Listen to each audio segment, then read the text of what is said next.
All right, an efficient garden is a survivable garden, and a survivable garden is a productive garden. And it's kind of funny because all three of those things really work hand in hand. So let's talk about how we can make our garden more efficient and what steps I'm taking to do that. I'm going to start with the most important, I believe. I don't want to keep you here against your will until the end of the video. If you don't want to be here, see ya. If you do, great. I really appreciate it. But the most important thing we can do is work on our spacing. We've worked really hard on our spacing this year and we're paying very, very close attention. So a couple things that we've tweaked, and this is just for the fall season. The broccoli here, so in this 4x8 bed, we have roughly 32, I may have put 30 plants in here, honestly can't remember. And it looks a little crazy and I get that.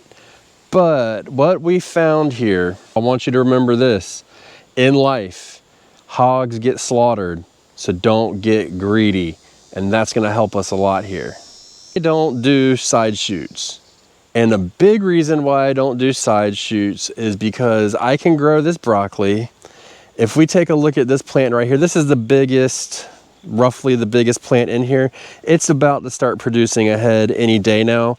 We should start to see the first inkling of it. If you let this plant go to head and then harvest it and then cut the plant back, it opens up more space around for the other plants to catch up and gives it more room, takes the root pressure out, leaves the nutrients in the ground, stuff like that. If we harvest this plant, let it go and get more side shoots off of it, we're not really doing anything for the rest of it. I know that everybody's different and I know that people love side shoots. I don't love side shoots. I prefer the head of broccoli, so I do that. And another thing we do is we eat the stem of the broccoli as well. We're starting to do more and more of that, so we're harvesting more and more of the broccoli. We're consuming more and more of the broccoli. So, you know, for this plant, it works out really good. The benefit is, or the reason why it works out so well is because usually for a lot of these, the heads don't all come ripe at once. We'll get, if I had to look at this bed right here, 1, 2, 3, 4 will probably come up within a week or two of each other. And then we'll pull those. And then you can see, if you really look, I'll get the camera down low. You can see how it kind of steps down and what plants are a little bit bigger. That's basically the order in which you're gonna get production and you're gonna be able to harvest. Our Brussels sprouts here are doing very well. And we actually cut this down into 3 from 4 rows. So there are 24 plants in here. We used to do 32. Square foot gardening called for a square foot each. I didn't think it was appropriate, and it clearly wasn't, because if you look at here, there is no room in this bed whatsoever. So, and we had, just imagine last year we had a whole nother row. So what happened when we did that? So in our experience, and growing Brussels sprouts in coastal North Carolina is a little bit different than a lot of places, but they got stunted because there was not enough room in the ground for them. And these are the biggest plants at this time of year we've ever had. So we're doing very good this year. Leaving that extra space has helped. It gives them space to breathe. I mean, it looks like it's a mess, like it's just a mass of plants. But if you look close, you can see how there's airflow able to get in right here between this row and this row. I could come in here, like I've got this potato left over. I could come in here and just pull that potato out, and then that opens it up. Maybe I should do that. I wanted to see what it would do, but there ain't no tater there. We do need to give this a treatment though, stat. Talked about like turnips and stuff like that. And if you grow them too close together, you're basically gonna get the greens. So, you know, spacing those out helps too. One thing that we're gonna change this year in the spring is we're gonna have separate broccoli and separate cabbage beds, because we did them combined last year. Last spring, I wanted to see what it would do, and it just didn't work out well. So we're gonna space those out. I'm gonna put 3 rows of 8 cabbages in each 4x8 bed that I use, and then 4 rows of 8 to 7 plants, probably 7 plants in for the broccoli for each bed that I use. And then that's gonna help just expand that and let that grow even more and give those cabbages, flat Dutch cabbage, it takes up a lot of space. It really likes to spread its wings a little bit. So we're going to give it as much space as we can. And you can see here, I mean, we're not even producing a head yet and it's already overlapping. So it's gonna be kind of a mess. But this is just part of the process. You learn little by little, right? And a lot of times what I find and I see are people just overpacking plants, and it's natural. You're gonna grow as much as possible, right?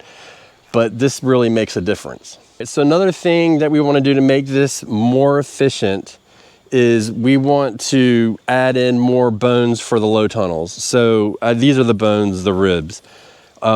They're set up now.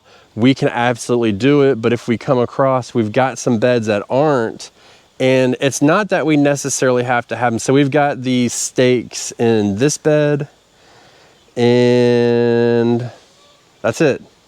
So we've got to add stakes into one, maybe two. I don't really like to add them if there's a trellis because it kind of cuts off, so we may not add there. 2, 3, and then if we come over here, 4, and then every other bed has them. This isn't just to grow longer into the winter. That's not what this is all about. It helps and it's good to have that option, but it's all about the planting. Get something straight here. Seed starting season for me in my area starts around the middle of November into the beginning of December. Somewhere in there, I need to be starting my first sets of seeds. What does that look like?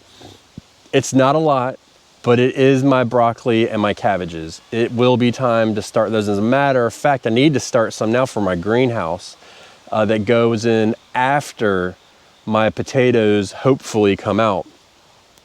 But what these tunnels do, so everything that I plant out in the early, or let's call it what it is, in the late winter for spring, you know, our plant dates are right around February 1 to February 15th. Somewhere in there is when we really start planting, and we'll start out with our cabbage, and in order, cabbage, broccoli, and potatoes. They will all go out around the same time within those 2 weeks. If you cover them, everything that we put out isn't gonna be hurt if it gets cold at that point. That's not what the cover is for. The cover makes the transition from seed cell into ground easier. It's a faster recovery, and it allows the plants to get more and more comfortable in the bed. So one thing that we do, and this is very, very important, when you go to plant out, you want to have the weather be pretty decent. Like I said, cabbage can take a frost, a freeze. It's not a huge deal, but when they're real small and they don't have a lot of roots, that's when it's kind of tough, right? So instead of taking that chance, if we put them out there, throw the cover on them, leave them for about a week or two, it's just, they grow so much faster. The soil warms up during that time frame and will feed the plants more, and we can get into a growing pattern a lot easier. It's easier to keep a growing pattern going when it's cool or cold out versus starting a growing pattern. That's the difference there. So these low tunnels that we will add in will absolutely help that and give us the option to do so. Am I going to use them on everyone? I may not, but I have the option to, and I can use them for multiple things, like putting in compost or manure and cooking it in, leave it totally covered up through the winter, pull it off when it rains, cover it when it's sunny, and let it really start to get that aging process a lot faster. And I can turn hot manure into cold manure, meaning it's not as nitrogen hot, much, much faster. So you can use this all to your advantage, and it just makes everything more efficient. Growth pattern is efficiency as well. And it's kind of crazy to think about, but I like growing things on trellises. You can see I've got 1, 2, 3, 4 trellises here. We want to add more in. It just leaves more options for us to grow. And that's what we want to do. So we like to grow a bunch of crops that trellis. Problem is, when you have 4 trellises, you can't really rotate them like you want. So the trellises that I have in the garden as of right now, I consider permanent trellises. And what we'll put in are going to be trellises that, I mean, let's be honest, they're going to be about the same, but they will be able to be removed. Hopefully I can figure out a way to make it easier. And then that way, if we want to put something in the bed, we can. For instance, like this year we had our tomatoes here. If we had an entire square foot in the back corner, because we're going to put a trellis here and here in the back that goes up, and all that is, the only reason why we're putting them there is because the sun comes from this direction, so it won't shade anything.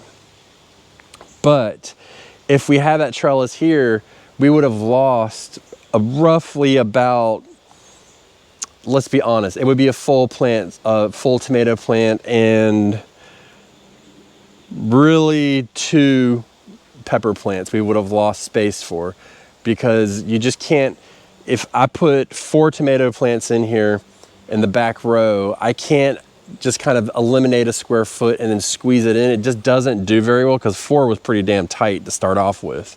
So, you know, it allows more for that. I mean, we grow black-eyed peas, green beans. I want to try black beans.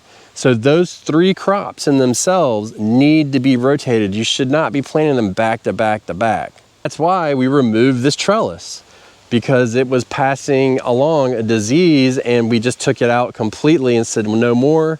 And then, you know, that way we can't make that mistake, because what I learned, not only did that disease affect the beans, but it also affected the cucumbers. And so now it's like, well, what do you do, right? So we can't rotate beans and cucumbers against each other. They have to be in the same rotation.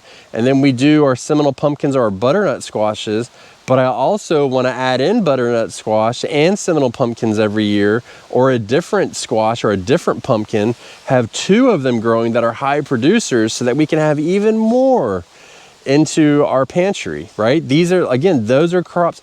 All of these except for the green beans that I'm discussing, right? Green beans and cucumbers are all curable, can be preserved without any real effort or energy used outside, which makes it a high survivability crop, and really something we should focus on. Now that I'm standing here, I'm going to use this bed, and then I actually have the bones for another one over here. I couldn't get the poles out. I beat them in so deep. So I'm either going to put another trellis up that just goes straight up. I did one back here this year, and I tried to grow something that didn't want to grow. So what I'll do is I want to grow a flower that's vining, that goes in the shade, because once this trellis goes up, it will be shade over there basically, and it doesn't really, nothing really grows great there. So we want to just go ahead and tailor it for that. But then that would add 3 trellises in, and then we can start rotating. So if you can think about what we have here, we've got a Seminole pumpkin. Seminole pumpkin, this is actually the same plant. It's actually not in the ground. This trellis has nothing planted in the ground on it right now. So that works out good. And then we have our black-eyed peas up here, and we did our black-eyed peas here last year. I have a feeling they need to take a break. So we may put like our cucumbers here, and I don't know, it's just because we have so few trellises, we need to be able to have that option to go more. So just think about that as far as efficiency. How can you do it, and are you fighting yourself? Because I found out that I was fighting myself, and I had to really take a step back and look at it and think to myself, like, you know what, I actually really like growing trellising plants. Not for the looks, but just for the, you know, the actual produce. And we need to lean into that more and make it easier, instead of trying to always squeeze stuff in. You know, every year I look at it, I'm like, well, I want to plant this, but I don't have the space for it. I don't have the, you know, it's not set up. So we're going to do that. I'm going to redesign my trellising setup, but basically what I use is this rebar fencing.